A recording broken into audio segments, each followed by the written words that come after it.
Hello, everybody, and welcome to the future of social media. I am Tom Henkenius. I'm the director of FIDM's bachelor's degree in digital marketing, and I'll be your host for the next hour or so. I am super excited about today's discussion because there's been so much change in the social media landscape, as I'm sure you are all just as aware as I am. I want to start with a few stats, though, like what we know right now. Since the start of the pandemic, social media platforms have seen an increase in usage by 81%. I think we have a slide to show you, to 61 rather percent. There it is. And then the next slide shows you that the number at 98% of Pinterest pinners say they've purchased something after they've seen it on the Pinterest platform. So just showing you how important social has become in light of the current pandemic. We all know the increased importance of e-commerce in the past few months. I've talked to the leaders of so many companies in the last year who have told me about how they expect the share of e-commerce sales to skyrocket this year, significantly more than in previous years and right on into the future. Nike illustrates this perfectly. The company has publicly stated that they expect 50% of their sales to be digital in the very near future. By next year, they now expect 31% of their sales to actually be from digital. And they've removed themselves from Amazon entirely. This isn't a discussion, though, about e-commerce. We'll actually have that conversation next month when we talk about the future of e-commerce. And I'll tell you more about that at the end of our hour today. But that said, this is a conversation that involves e-commerce because you cannot divorce e-commerce from social in 2020. That also doesn't mean you should be doing the hard sale on social. That's not what it's for. More than ever, social matters as being part of the conversation. In fact, many companies today are turning to AI and seeing increased sales and lower customer acquisition costs simply by using a computer technology to tell them which images are best. And if you can't afford AI, then dive into your own analytics on Instagram, Facebook, on Twitter, on TikTok, on Google. The last thing I want to bring up before we get started with our guests is TikTok itself. We're not talking about TikTok only because its growth has been significant this year. 4 years ago, we would have had a similar conversation about Snapchat. But in Q1 of 2020, TikTok had 315 million downloads. 315 million downloads. That makes it the most downloaded app in one quarter ever. It's an interesting thing to think about when you also consider that the National Retail Federation even wrote about how there's now this trend of TikTok made me buy it. I think it's a case study with broader learnings that will impact where the social media space is headed and how brands will need to adapt. At the end of the day, I am an academic. I study design and design thinking, and what we know is we're entering that third design revolution. The first design revolution was all about utility. Think of the grid layout of a city, or even just how the utility of a garment might have been 100 years ago compared to today. The next design wave was very humanistic. And for that wave, I point you to Apple, right? It's all about human design and the easiest way for a human to interact with an object. The next phase of design that we're now entering is all about human interaction. And that's what TikTok is all about to me. A study with Nielsen and TikTok found that it is the only app where people say to lift my spirits is the reason they visit the app. Think about why you visit Twitter and how you feel when you're on Instagram. Do you feel the same when you're on TikTok if you're actually a user? Users are looking for community. They're describing TikTok as a place where they can express themselves openly. When was the last time you could say that about Instagram, Twitter, or Facebook? Can you really express yourselves openly and be your most authentic selves? Our experts today are going to help us dive into this conversation and navigate these questions. Alan Chow is a TikTok creator. He's also an actor. He has more than 3.4 million followers on the platform. He'll be joining us in a bit. Jessica Potts is a marketer who has been with in-house at so many different companies. Currently, she's with We're Not Really Strangers, which is a game where she's the vice president of digital and e-commerce. But I want to start the discussion with Corianda Dimes, a fellow Trojan of mine. She's strategy director at TBWA Chiat Los Angeles. She leads the agency's social strategy in all things digital, social. And as she gets her camera turned on, I'll ask her my first question, which is to sort of go with the conversation you and I have had before, where you say brands need to interrogate. I love that you use that word, interrogate the role of social media in their organization. Talk to me about that. What would you tell a client when you say to interrogate the role of social? Yeah, I mean, I think it's really interesting. For those of us who've done social for a while, kind of come up with it in our careers. I mean, you can remember like the good old days of like 2010, 2012-ish, before where like social media was this magical thing, right? It was this silver bullet going to solve all of our problems. If you could just get enough, fans on your Facebook page, you could advertise to them for free forever. It was magical. It was so exciting. It was going to solve all of our issues. And that is no longer the world we're living in. Facebook decided they too need to make money. But it's a really interesting thing to watch how, even though we're in 2020, we're so far past that, we can all lament the algorithms and understand, that no audience is the same and consumers are all different. A lot of brands are still following very similar paths when it comes to what social is and what it can do for them. And I think we're in this moment now where you do have to interrogate it. You have to think about what it is for my business. Because I think, first and foremost, like even the definition of what social media is from a marketing perspective is completely different. Mm-hmm. It's not a singular app. It's not a post. It's not the content necessarily that you put on it. It's a tool and it's a channel like any other. And so everybody's strategies are going to be very different. So I think when we're talking about interrogating what social media means for the organization, it does mean going back to your business and your business objectives, as well as the audience. And social can be used at completely different levels of the marketing funnel. Whether that's top of funnel awareness, which is where we put a lot of the times it lives in that middle to top, especially if we're talking about organic or about kind of reach-based media. Social can live there. It can be the place that people discover you. It can be the place where people find your brand for the first time. But it can also be in that consideration phase. If you use social, especially not owned social, as a way to get people to show up when people are researching. Look at YouTube, whether you consider YouTube social or not, right? A place where people go to make decisions and learn more versus find out.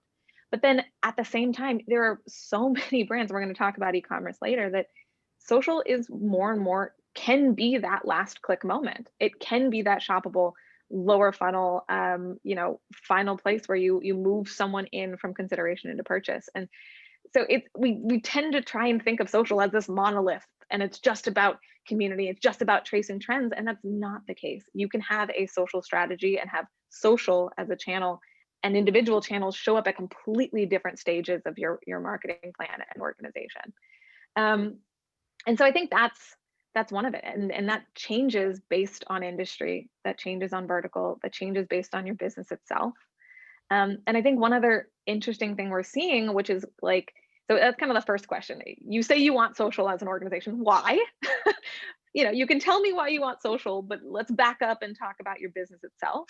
And I think the other really important thing is consumer, right? And your audience, because there's this tendency to move towards social and treat it the way you think about your brand. Well, our products are organized into these chunks and verticals. Therefore, we're going to make our social media accounts against these specific kinds of organization, when that's not necessarily the case. And so if there's one takeaway there, it's really about interrogating, like, why are you organizing your strategy and why are you choosing the channels you're choosing based on the way you as a company look at your products versus the way your audience looks at your products and the way your audience uses those channels. So that pivot from a business-driven outlook to an audience-driven perspective, I think that's one that, as social media users, choose their channels based on their needs. They choose ever tightening circles of communities within those channels. You see someone like a Netflix, and Netflix is a model that I always bring up, where they've chosen specifically which channels they show up on, and even multitude of accounts on the same channel, because they're dedicated to serving the needs of the audience and how those audiences organize themselves, not the way that they as a brand organize themselves.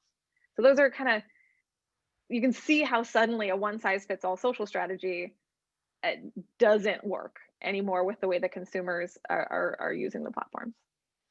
I think if there's anything I can underscore of what you just said, it's going back to your consumer. I think so many brands don't do that. We just think we know the consumer and we don't actually talk to the consumer. And I just, if I can underline that 4,000 times and put it in a highlight, that's a great place to start. I've even given, oh, sorry to interrupt you. No, that just made me think, I've even put in a presentation, the meme of, it's gonna be, I should have sent it and we can put it up, but it just occurred to me of like Dolly Parton on LinkedIn. So there's the version of you on LinkedIn, there's a version of you on Twitter, there's a version of you on Tinder, and they're all different. So why, if we understand that intuitively as social media users, why do we as marketers then assume that our consumer is showing up the exact same place across all channels, and the way we show up should be the exact same way across all channels? It's that most of us know a little bit more than we give ourselves credit for. I think it's so important too. And what you're saying, at least if I'm interpreting you right, is, use your social channels one way, but I think you're also maybe hidden in the language here is that your social strategy is maybe not going to be as effective as it used to be, depending on how you go about doing it. We know people aren't into brands being people anymore, if they ever were. And so I'm wondering about influencers, because I think that's a big thing that we always talk about is influencers. I've argued against influencers as a way to make sales for a long time. I think it's all about brand recognition. That's just my take on the influencer space. But we see influencers now selling their own stuff. We see influencers in the pandemic creating OnlyFans accounts. So where are we with influencers? Yeah, I think it's interesting as well. The same way that the way that we've thought about social has changed, the way that influencers were this panacea for a lot of reasons has also changed. I think Signal Fire has done some good work recently around kind of quantifying the space within creators. Yes, amazing. And this is crazy, right? Like there's 50 million content creators, and it's split. When we say influencer, a lot of us think like professional Instagram blogger type, YouTube creator, when there's also this massive amount of people who are amateur content creators who are doing it part-time, but consider themselves creators, consider it a viable part of the work that they do.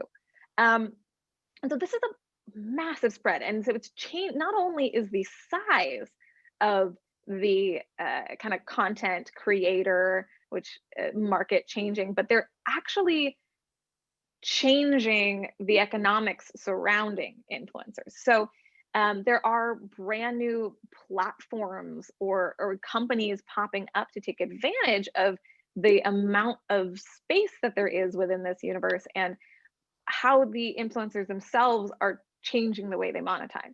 So like in the past, we all kind of generally know, like, okay, you're a YouTube creator, you get a portion of the advertising revenue for the video. So you have to get lots of views on your videos. Or I work directly with a brand, and a brand comes to me, they pay me lump sum to do X number of posts. But you're starting to see like platforms like Twitch are so fascinating because they have multiple methods for influencers themselves to get paid. They can do a paid subscription base. So Patreon's another amazing one where people get the fans themselves pay to have access to the influencer.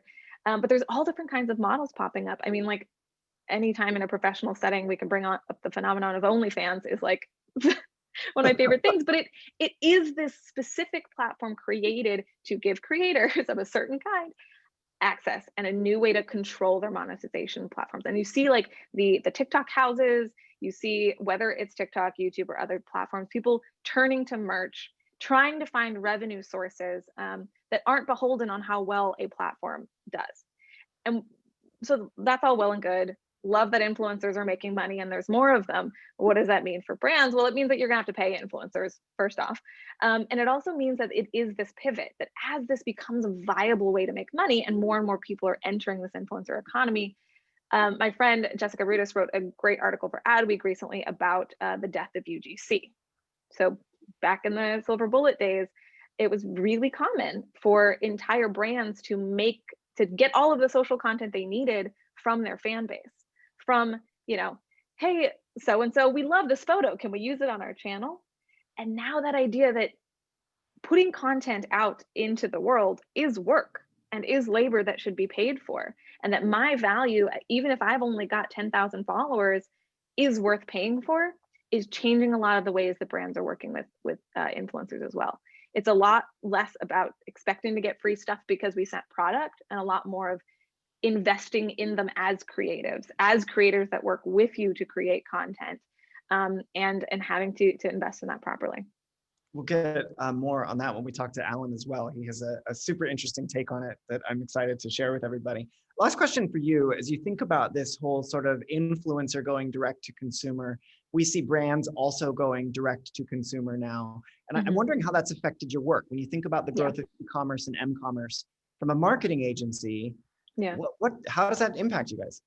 Yeah, it's really, it definitely is interesting. And I think it's definitely not just the advertising and marketing industry that's felt this, but we're seeing this with brands where COVID created a lot of uncertainty and a lot of new challenges. It also accelerated the urgency of things that people should have probably been worrying about before this moment. And suddenly it's like, oh, we really got to take care of this now. And so I think the e-commerce and m-commerce has been a trend for a while. And I think there are some brands that, being not only to control the amount of the data of the entire, purchase journey is a really valuable part of that. But I think it's shaking up a lot of companies and brands as well, because these are one of those behaviors that might stick, right? So there's definitely changes we've made because of COVID that we're not sure are going to stick around. But when you look at some of the behaviors, McKinsey has done a lot of research in this space around the behaviors that are going to last past COVID, at least for a while. We see that, a lot of 21% of people had tried online grocery shopping for the first time. You see that the kinds of things that are going to stick around are things like digital fitness. And e-commerce has changed our world because it does put a different lens on, okay, where are we driving towards?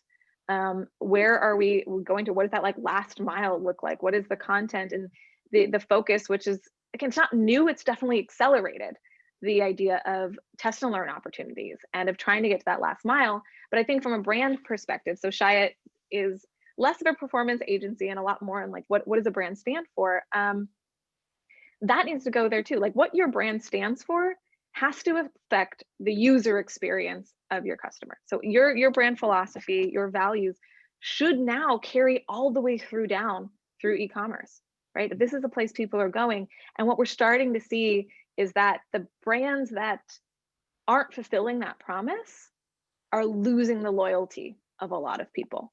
And that kind of, especially if you're a premium brand, especially if you're known for truly understanding your audience, if that breaks down at this point where more and more people are now expecting to be able to access your product and fulfill kind of their journey with you, it's gonna paint a picture of what your brand is overall. And that's something that we're talking to clients about as well, not just from a, where are we spending the media? How do we drive people to purchase? But how does that experience mirror the promises we've made as a brand and and where we stand for? It's good stuff. Okay. We could keep going, but I'm going to pause you. Corianda will be back in about 20 minutes or so with our Q&A. So as I introduce Jessica, I do want to remind everybody that there is a Q&A button at the bottom of the screen. So if you do have a question, feel free to submit it in the Q&A tab and we will get to it. Of course, most of you probably have been on these before and know how to do that. Jessica Potts, though, is our next guest. And as she gets her camera and sound turned on, I'll remind you, she's the VP of Digital and E-commerce at We're Not Really Strangers, which I had an opportunity to dig in on their website. And it looks like I'm a game player, not a gamer, just to be clear. I am a game player, not a gamer. And that's, I appreciate that it's a board game, it's a card game, and it looks super awesome. So we're glad you could spend a little time with us, Jessica. How are you? Yeah, good. How are you? Fantastic. Thank you. Awesome. I want to start with you with how you think a brand should approach social. What do they need to think about? Oh, so that's a loaded question. I think here's the thing is, and I'm going to be speaking based off of experience. So I think, as Corianda, am I saying that correctly? Yep. First of all, your hair is amazing. So let's get that out of the way. Second, you know, I'm not going to say something completely different from her, because I totally agree on a lot of the points. Like,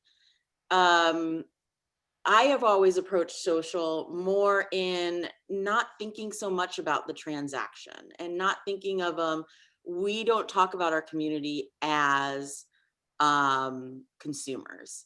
They are people who are along a journey that we stand pridefully in. And that is, you know, right now we just launched a self-reflection pack. It's a real, you know, it's based on a card game that's really about connection and talking to people, but how are we living and breathing that through the ethos of like every channel we have? So for every company, you know, everyone's going to be different, because some people are truly a product driven brand, and then there are brands who are community driven. There's so many different elements of how you can attack social, but how we do it is really based off of building our community, engaging with our community, and also testing the bounds of channels. So, you know, sometimes like our idea of TikTok when it first came out was like, oh my God, we don't need, like, we have no presence there. It's just fun and games and, you know, young and, you know, I just don't know if we fit. But it's also not saying no to possibilities and testing out channels to see how we can fit in that channel. So right now we have over 1 million followers on TikTok, and that was like 6 months ago thinking we shouldn't even be there. So it really trying to understand, and to Corianda's point too, is like, different channels are different people. You know, I think everybody kind of takes like their channels and thinks, oh, my email community is the same as my Instagram, which is the same as my Facebook, and I'm just going to post everything and slate it all through. But how are you really kind of drilling back and understanding, like testing?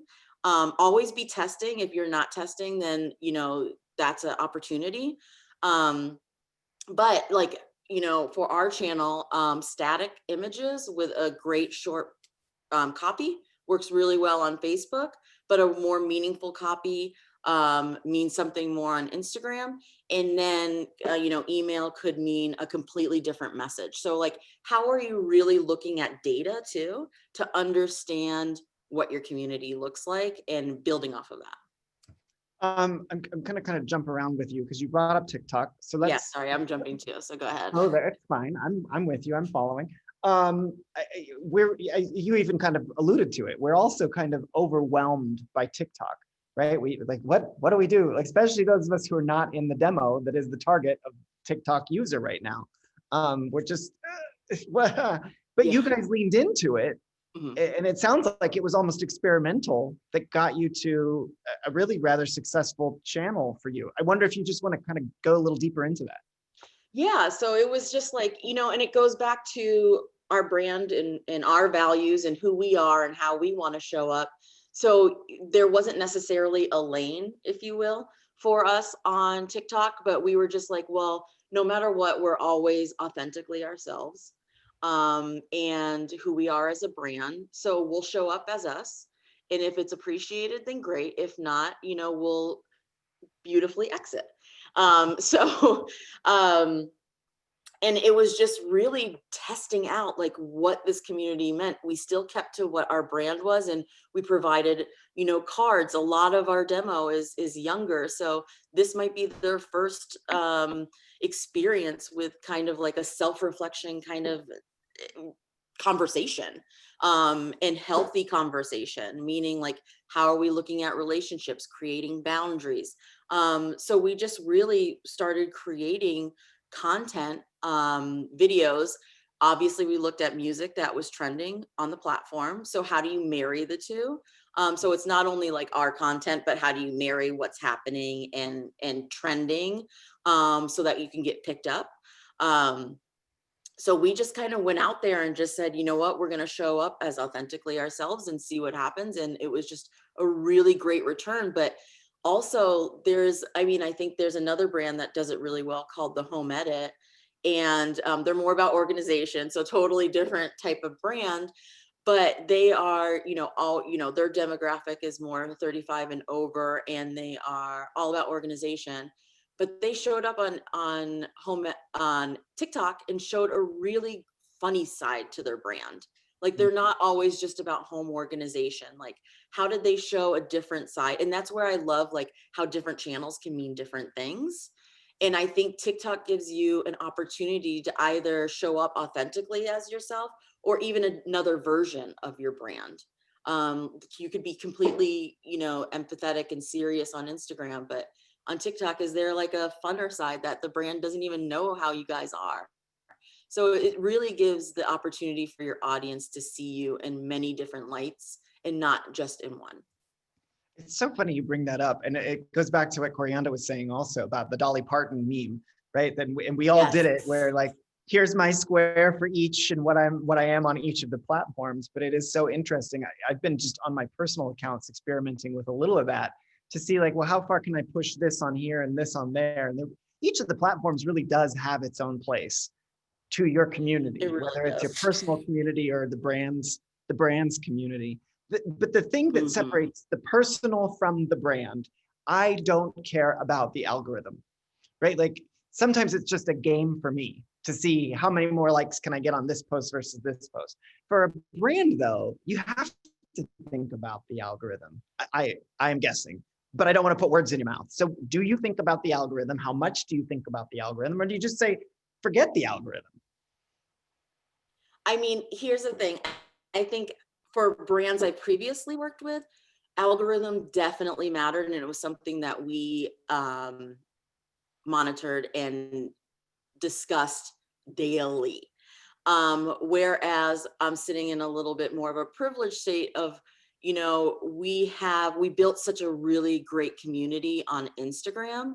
And our DNA is conversation of our brand. So the engagement has always been there, and we were really open to talking to our community. We're not the kind of brand that only responds to the first 3 people who kind of made a comment and then they're gone. Our conversation runs deep through those, through what our community is telling us and talking to us about. And we have some real stuff on there. So I'm kind of going in a whole circle, but the algorithm in general, we're lucky that we don't really focus on it too much. There is an essence, I won't lie, that there is pay to play. And there is like Instagram really, pushing reels, and what that means. So if you're utilizing reels, are you shown more in the algorithm? There are games that are being played there. So I'm going to be fully transparent about that. And I'm sure Corianda can expand on that as well. But for our brand right now, we're not really strangers. We've shown it's been who we are, how we show up, that works with the algorithm as far as engagement. So we've never had to look at it as aggressively as I had historically with other brands that I've managed.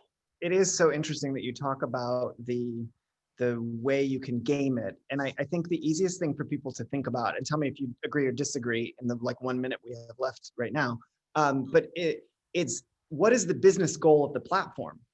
Instagram wants us to use Reels because they want to compete against TikTok. Therefore, they're going to put more import on how we engage in Reels as a brand. So we're all businesses, even the platforms. Am I right? Like, moving forward, that's kind of the lesson to take, I think. What do you think?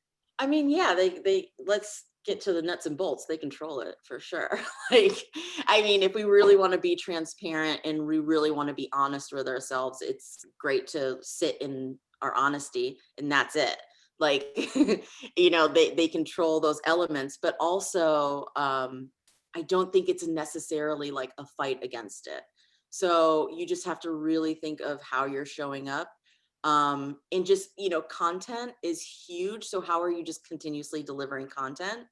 And I think you can win against the machine.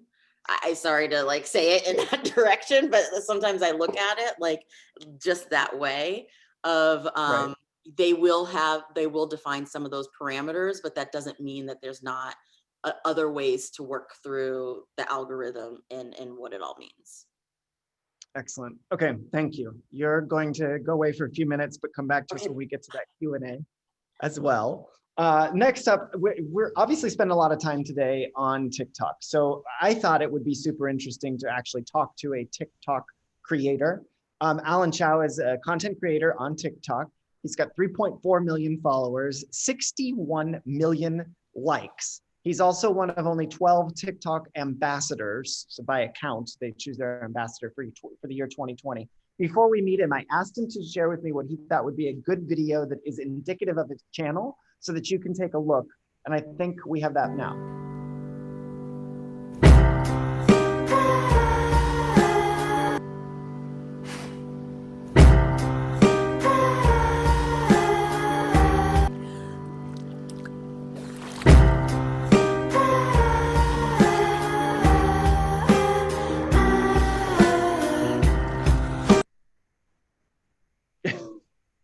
So I got kind of lost in your channel yesterday, my friend. After you sent that to me, I started looking around and went deep. I went deep. I spent a while in it.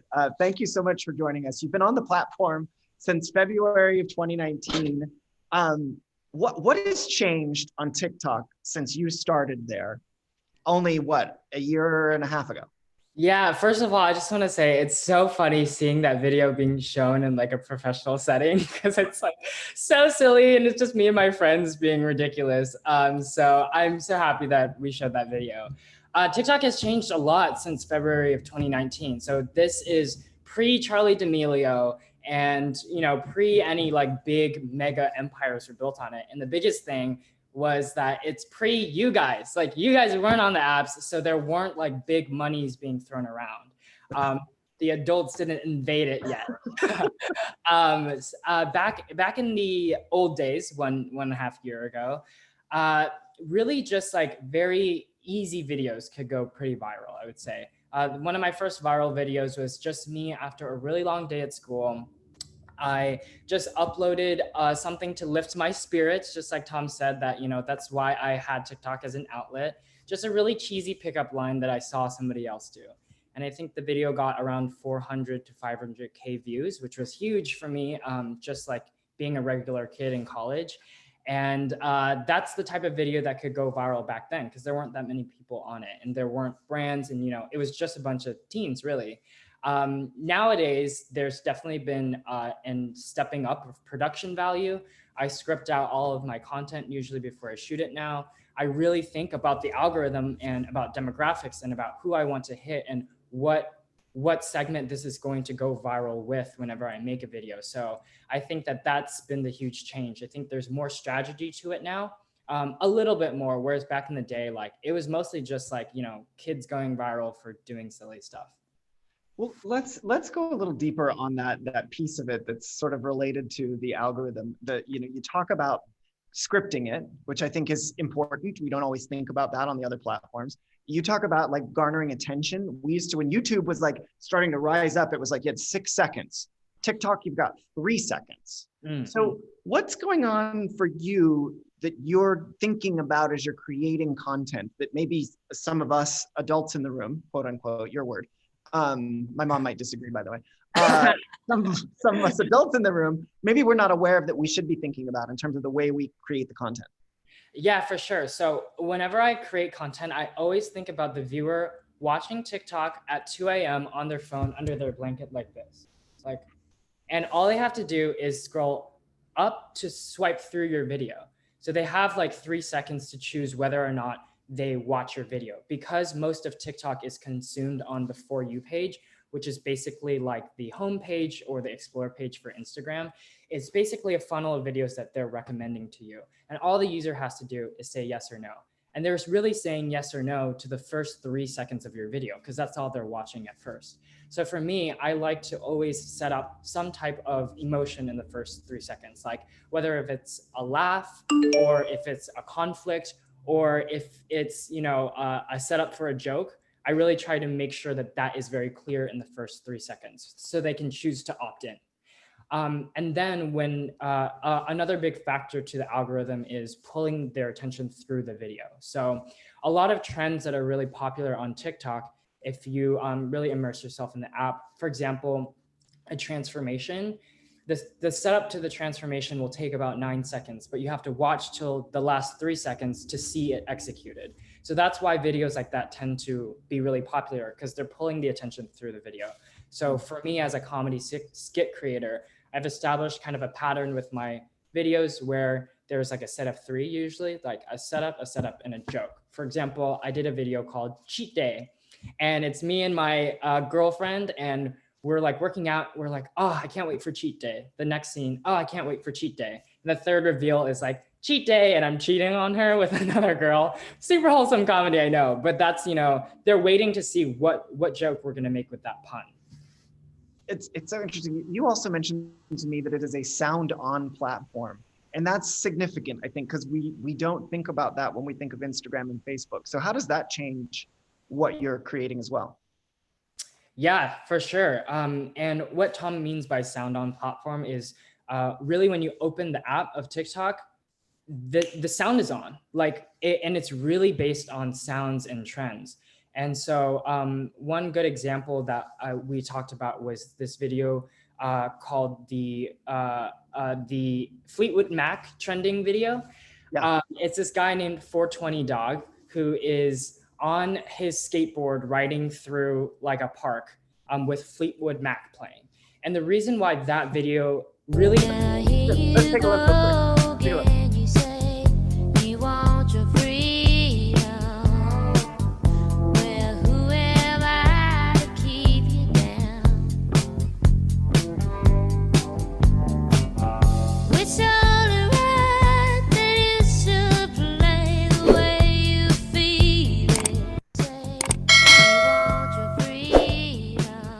This is Nick Fleetwood. Actually, oh yes, actually did. But let's pull the video off. Before you continue, Alan, I want to point out too how significant that was. What it did for a business, which the business is Fleetwood Mac, or the brand, or however you want to describe them. But it sent them into the top 10 of the Billboard charts for the first time in 42 years with that album. Like crazy. Right, crazy. Okay, so we've shown it. So now describe it, to talk about it, what that means to you. For sure. And I thank you for bringing that, because it's the perfect example. So the reason why that video works so well is because it's the contrast between the guy who is, you know, tatted up and, you know, riding on a skateboard, which in itself isn't that like crazy of an image. But when you pair that with the song, which is something that you don't expect him to be listening to, that's what makes the video so like happy and funny and, you know, viral. If that same video existed on Instagram, the sound wouldn't be on at first. So you wouldn't get to see that contrast of Fleetwood Mac and this, you know, tatted guy with an ocean spray. That video wouldn't probably find its audience there. And there's also the aspect of the production of it. So TikTok lives in this in-between segment of like the in-between between Snapchat and Instagram.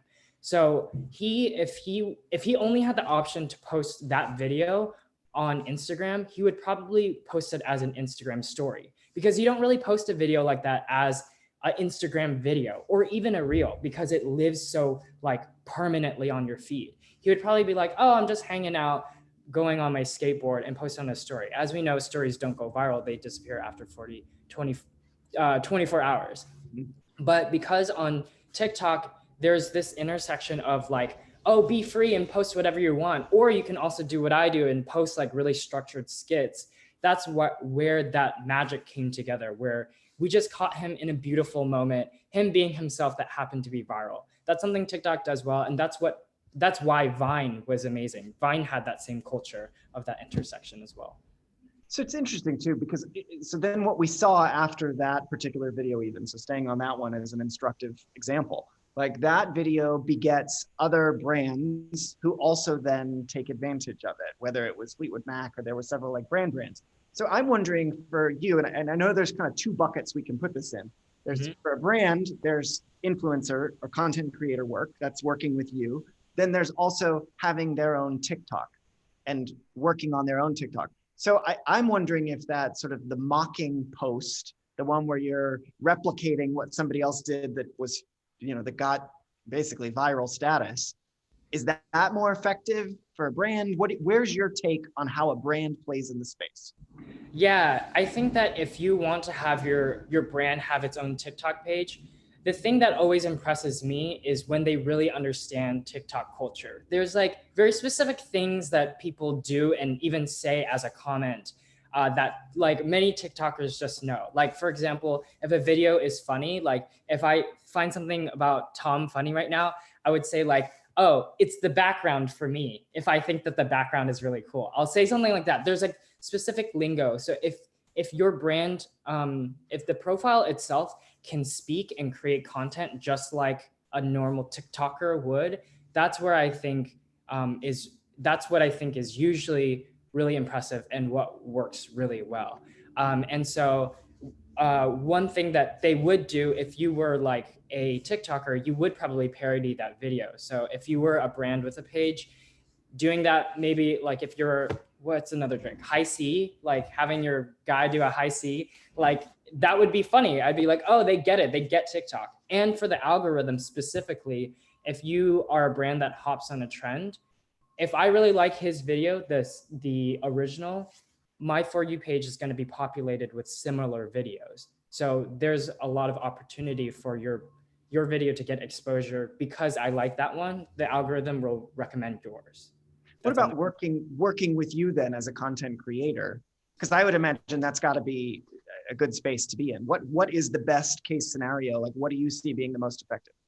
Yeah, I think for me, the most effective cases are when the brand really lets the creator create in the way that they want with a few guidelines. So for example, I once did this brand deal with a movie company where they had me do a duet. And on TikTok, a duet is basically where you have your video pop up next to an original video and you interact together. I've never done one of those. It's like kind of like the equivalent of a retweet on Twitter. And like, it's just not my style. It wasn't the style of any of the creators that they enlisted on the campaign. Nobody posted duets. Duets are more for like the general user population to react. And the campaign didn't do well in general because, you know, people were confused. They were saying, I don't usually do it. So they didn't really like care to engage with that post at all. But one of the more successful and fun campaigns I did was for Reese's Puffs. They basically just said, you know, we just want you to have Reese's Puffs and you pop up in different locations throughout your home for the video. Go do as you please. And it was so fun. The video did well. I got to put my own relatable spin on it. And that's what really resonated with my audience. Just really quickly before we welcome everybody else back to answer a couple questions that I see are coming in, I think it's also important to recognize that you have a bachelor's degree in business. You also studied screenwriting at USC. So there's, I wonder, I guess the easiest way to phrase this is how does that inform your work? How much is that a significant piece of your success on that platform? Yeah, for sure. I think that definitely the balance of the two is very important. As creating content as creators, we all know that screenwriting aspect is really important because creativity is something that is learned. I feel like I learned a lot of great lessons through USC screenwriting in that aspect, but also the business side is important. Each piece of content that I make is really targeting a certain demographic. And I learned that through business and marketing. Like thinking, okay, I'm gonna make this video titled Awkward Moments for Girls because I want to target girls in the Philippines who definitely go through these three struggles. And I can tell through their interactions and comments with me that they're gonna relate to these. So let's create that piece of content. And that's what I learned from the business side. As an educator, I appreciate that you appreciate your education. So oh my gosh, yes, it's super important. Love USC, fight on. Corianda and Jessica, I wonder if you guys want to rejoin us. We did get a few questions. The first one that kind of catches my eye is what have you learned about how political candidates used social media this election cycle to establish their brand? I mean, obviously the thing that comes to mind for me on this is thinking about what AOC did on Twitch. Like, super significant. But did you guys see anything else? I mean, that's a big question. Yeah. I'm like, that is loaded. Yeah. Go for Because it, I think the Jessica. biggest thing, and yes, we can talk about like how AOC definitely like utilizing an area that was untapped, but had a big community in regards to like a young demographic. But also I think the biggest thing that came out of social from a political standpoint was should they? And how should they? Because there is a responsibility to be ensuring that you are passing along information that's factual.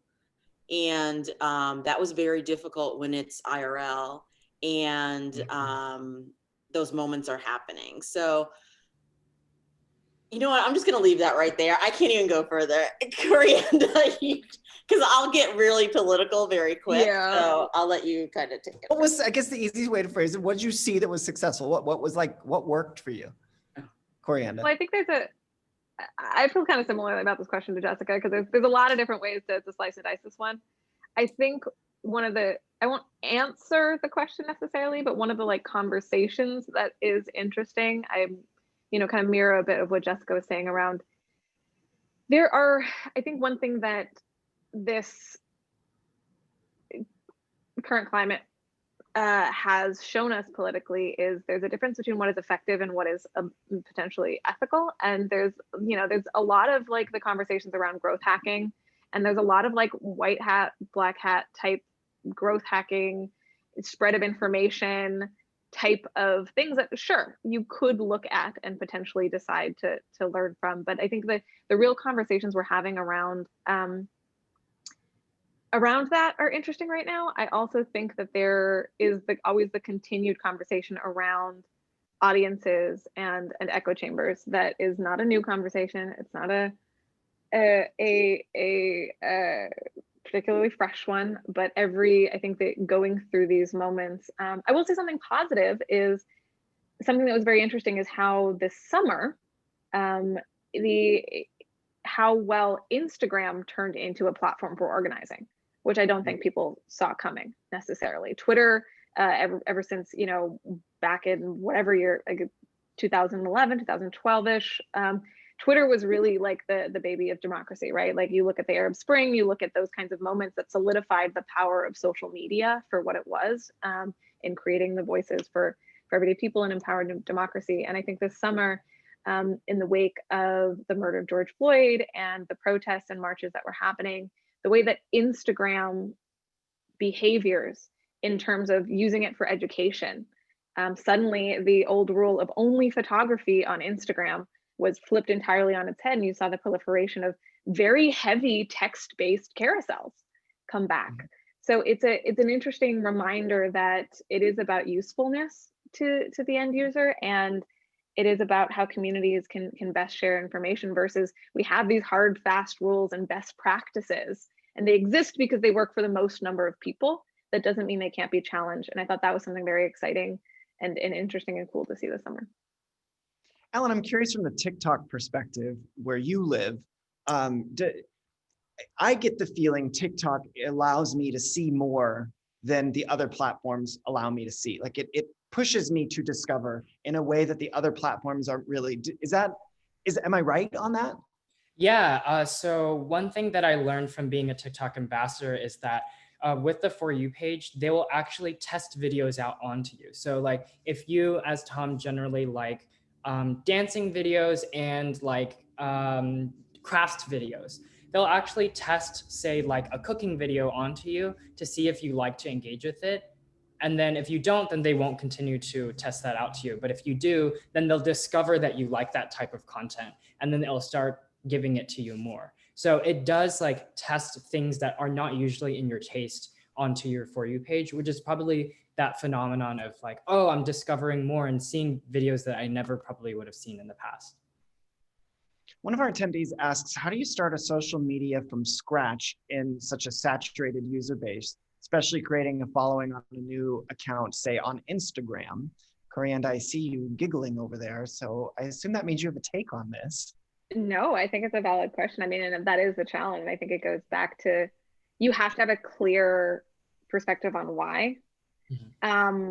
because otherwise it is hard. And I'm giggling because every time clients are like, well, we'll just make a new handle. And you're like, ooh, are you ready for it? Are you ready to do what it takes? And it's not just about, you know, not to scare anybody off from this, but I think a lot of times we think about, okay, how much advertising do I have to put behind this account to get more visibility, or how often do I have to post? There's a lot of investment in, you know, community management, the amount of, are you willing to commit to creating content over a long term? And a lot of what Jessica was talking about in terms of nurturing an audience, consistently showing up in that space and testing and learning. So, I mean, to start, how do you start a social media account from scratch is a loaded question. I think it starts, personally, we'd go back to those why.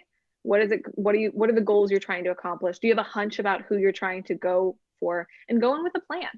And I think on social, you know, that plan can change every 5 minutes. It's fine. It should. You should learn something. You should be like, oh, we thought our audience was this. Turns out this is really interesting. But starting with your research, a clear roadmap, and a plan, and what you're looking for, especially like what does success look like to you, is one of the most important questions before you even jump on and start posting.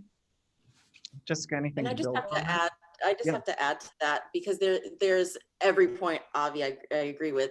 But also there's just, we talk a lot about feelings in our brand moments, but also knowing that, to Corianda's point, it is really a commitment. So just know that you have to grind through it. It's not like it's not the most, I'm just going to go up and to the right and everything's going to be great and it's going to be successful. There's a lot of hard moments that go into it, and you're like, I should quit, like this isn't working. Just stick with it, because, you know, we're not really strangers. We have 2.5 million now. Remember, that started at 0 too. Like everything starts at 0. It's about just committing to it and knowing that it takes time, because we didn't even get to 1 million until 2 years later. So like, it just really think about investing your time, and don't beat yourself up if you don't see that trajectory happening super fast. It will come as you are authentic with your delivery and content. Alan, is there anything that changes when you think about TikTok in this, and how to build a brand or build a page on TikTok? Yeah, like honestly, for TikTok, just start posting, just do it. Cause like with TikTok, it's a little bit different, where each video is, I like to think of it as, I don't play sports, but like baseball guys going up to the baseball diamond and like each one is a chance for you to hit a home run. So every video is like your audition to hit the For You page. So on TikTok, especially right now, I do think it's actually like very easy to grow, because if you have one video that says, say, like has 5 million, that's like, you know, people will start flooding into your page and discovering your own content. So for TikTok, just go on, start posting regularly, and find your niche and find what direction you want to head through making content. This is a very broad question, but I will ask it nonetheless. And maybe Jessica, I'll start with you to answer it. Share some top tips or useful resources if you work in social media for a brand. What should someone who is working their way up the ladder, how could they stand out to somebody like you who is getting to the top of the ladder? So are we talking about their personal growth or sorry, just to clarify? I'm thinking in their company, like they're working in social media at a brand or a company or an agency. I'll actually kick that over to Corianda. I'd have to think about that. Actually, no, Corianda's got good answers to this one. Yeah. I can make stuff up all the time. No, but I think the idea of the tips and useful resources, I saw someone the other day, like you immersing yourself. I think one of the things that makes people who are the best social strategists that I've ever met, which it also goes over to strategists in general, I think, is they're like voracious consumers of content. Mm-hmm. So if you're only reading the Twitter social media marketing gurus, self-described, you're only getting one perspective, and you're only hearing from other marketers. Whereas the most interesting things that come out of social is when I say on social, we're all like borrowing and stealing from other things. You know, like every once in a while you'll come up with something truly brand new.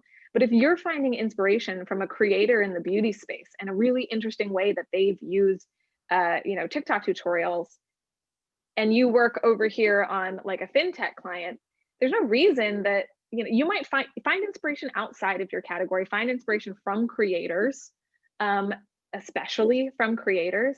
And that's not to say, hey, they did it, we can do it, one-to-one steal. Don't do that. But start interrogating, different communities, different creators, the styles, the interesting ways they're using platforms. So I think a big chunk of that is go on the platforms, go down rabbit holes, go immerse yourselves in subgroups, especially outside of your bubble, especially if that bubble is like ad Twitter or marketing Twitter. Get out. And then I think generally, like, resources are, I tell this to a lot of people like starting up in their career as well, or if you're a freelancer or at an agency where you might not have access to things like eMarketer or some of like the platforms you have to pay for, sign up for all the newsletters in the world, because they will in email send you, here's a free report, here's a free chart to look at, and you can stay on top of changes in audiences, changes in platforms, for a lot cheaper than paying a lot of money for the full syndicated research. We're wrapping up the hour. I'm gonna pop in with one quick tip on this, then one last question for all of you. My tip on this piece is what to think about in terms of social is analytics. If you're working for a company and you can connect to customer lifetime value and you can connect to customer acquisition costs and you can show value that you're creating in the space, your ticket is written. That gets you to the CEO's office, and then they know who you are, and that is meaningful. We've seen that with our students. I see that constantly from our panels that help us with these things. So last question for the three of you quickly is, what's next? What's next? Alan, I'm gonna let you go first on this one because I've kind of got a guess on what it is anyway. What's next? What's next for ourselves or for the future of like For social media. The future. But I mean, you could answer it for yourself too. But yeah, where's social media going?